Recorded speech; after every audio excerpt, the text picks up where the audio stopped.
Welcome to Good Old RVing. My name's Greg, and I am going to talk to you about my solar system. I am about 80% through it, maybe 75. Anyhow, I am looking for some good advice, some good help on the parts that I have remaining. And so hopefully you watch the video and are able to help me out. Thanks in advance. And I hope you like what you see. I hope you can help me. And so, best of health to everybody. I know this is a bad time, but hopefully this will get your mind off it. Thank you. Okay, so we're just going to jump right into this. As I go along, I'll put the real pictures of what I really have. But I wanted to have this, kind of a layout, the schematic of showing you how I did it. So we'll just start right here on this is the roof of the RV right here. Now what I did is every two panels I put into, oh shoot, I always get that mixed up, series or parallel. Anyways, I combined them to make it 24 volts. These two, these two, these two, and those two. And so then from there, I broke it into two parts. I got part A, group A, which are the two front ones and the two back ones. And then they're hooked up in like these ones. What is that? Parallel? And so anyways, if they're shading, let's say the front shaded, I'll still be getting input from the back. And if the back's shaded, vice versa, get input from the front. And I did the same thing side to side. These two and these two, they're group B. And same thing, if this side happens to get shade, you got to remember there's air conditioners in here and vent covers which also create shade. And so I don't anticipate ever getting 100%, but at least maybe 50% of what I have up here at all times, except for at night, of course. But I did this, came down through the roof. Well, the two roof inputs right here, I made a mistake. I got to change them out. Post a picture of what they were or what they are and what I'm going to change them to. Anyways, they come in through the roof. These two are right here, Victron 150 charge controllers. Okay, and before that, on the positive side, I have a 30 amp circuit breaker for each charge controller. Okay. Both charge controllers go into the two bus bars. One's for negative, one's for positive. Negative bus bar goes to the shunt. The shunt goes to the batteries. For the positive, it goes from the bus bar directly to the batteries. You notice I got positive way over here, negative way over here. These are all Battle-Born batteries. Okay, now all of this above is already done. I already got it hooked up. It's not wired yet, but I already know how I'm going to wire it. But all the components are already installed. These 6 batteries, I don't have them all yet. I have one, which I'm going to put right here for the OEM battery for now. But these 6, I don't know. Should they be 12 volt? Should they be 24 volt? And why? I don't know. Maybe you guys could give me some real good input on that. The Victron, the one I had in mind was the 12 volt 3000 inverter. Maybe 24 volt inverter. I don't know. You tell me. Let me think it out. Give me some good advice, please. Okay, so the battery bank and inverter are possible for changes. Okay. That's completed.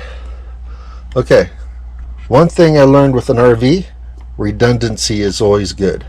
You could be out in the middle of somewhere, something breaks. Let's say this charge controller broke down, or a panel is shorting out on that side. I still have side B, side A, group A, that's going to continue. Okay, or vice versa. Or if two things happen on one side, it don't matter because I still got the other side. If something happened on both sides, well, maybe I should go up on top and rewire or whatever, find the problem and fix it right away. But I could go without finding the problem because circuit breaker will just kick it off for now. And I could worry about finding the problem later. Okay, now here's the other thing. For this OEM battery, that is only 12 volts. Now I was thinking about splicing into the wires coming through the roof on group B, which is actually going to be 640 watts. But it's going to go to this charge controller right here, and then it'll come over here and go to another charge controller. Of course, I'll put a circuit breaker in there. I forgot to put it in the picture, in the schematic. But then it'll go through this charge controller. It'll have its own shunt. I'll have its own battery monitor, the Victron battery monitor. That 712 Smart or something like that. I forget right now. But yeah, right now I do have an extra controller, monitor and programmer, which I could hook up to this. I don't know if, I think having the battery monitor also would be a plus, but I'm always good at overkill, so don't mind me. Of course, I don't have the money for it, but I gradually get there. Redundancy and shading. Okay, there. Okay, these batteries and this battery are in two different locations. This one is up where the generator will be. This is a fifth wheel, so you know the very front compartment where they put generators. That's where this battery is located. This bank of batteries is located in a compartment closer to the front door that goes all the way through.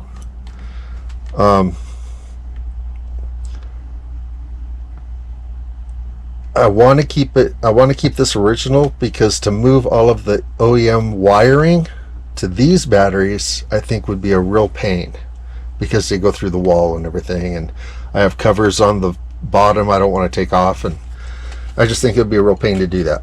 And so to move the charging system, solar charging, to this battery, I think would be much easier. Okay, as far as the Victron controller or the Victron inverter, I am thinking about moving that. I was going to keep it in the same compartment with these batteries, but really it'd be tight. And when I open the door, I see a spot on the wall behind this battery over by the hydraulics that I could put 1 or 2 inverters. And so I'm thinking move the inverter over here also, and I think it'd be easier to do everything with that inverter in an open location like where this battery is. And so that's just another thing I'm thinking of. Okay, so is there a better way of maintaining 2 separate systems at the same time? Let me know. I appreciate all your help. 640, 1280 watts total on the roof. We'll never see it all at one time, because that's what I anticipate because of the shading and such. I forgot, but I believe the Victron charge controller has a minimum voltage to turn it on. I'll look it up while I'm making the video, so I'll see. But if I can't find it, and if you know it, please leave a comment, let me know, please. And then if that's the case, if I'm throwing 24 volts through here, 24 volts, it'll be enough to kick them both on if they need to be on, because the charge controller is nothing but a battery charger. So once it reaches charge, it'll go to a float. So let's say this one charges first, that will go to float, this one will continue charging. And on the gauges, on the monitors, I should see the amperage increase going to these, decrease going to this one, or vice versa. And so yeah, I think the system will work, but I'm always open to suggestion. And so everything that I've done so far is from what I've learned off YouTube, Will Prowse, Battleborn, all different people. just a little bit here, a little bit there, and I'm kind of putting it all together. And I'm getting to the point to where I'm making my final decisions. And so I figured I'd make this video, and hopefully, knock on wood, I better use my head,